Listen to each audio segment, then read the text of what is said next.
Okay, so the next thing we are going to learn is how to make components in Next.js, or at least in React in Next.js.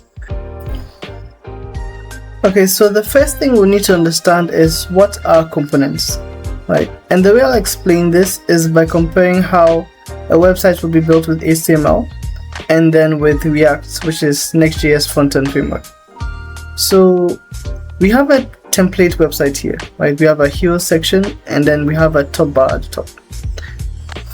So if we were to program this in HTML, we would have a very big HTML document with HTML, sometimes a CSS and JavaScript also inside.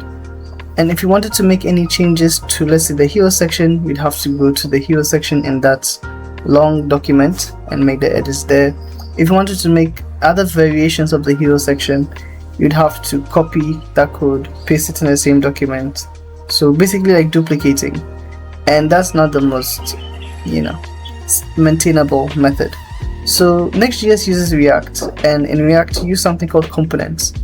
The idea is that you'd have your app.jsx file, or depending on the language, a kind of change, but you'd have one file, right, where you import your different components. So in this case, we've imported the top bar component and the hero component, right?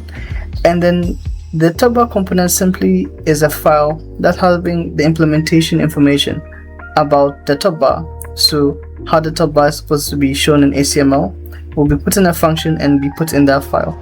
And the same thing will be for the hero. The information for the hero will be put inside the function and put in that file as well. So we simply just import it and then call it every time we want to see another hero or a top bar inside our page.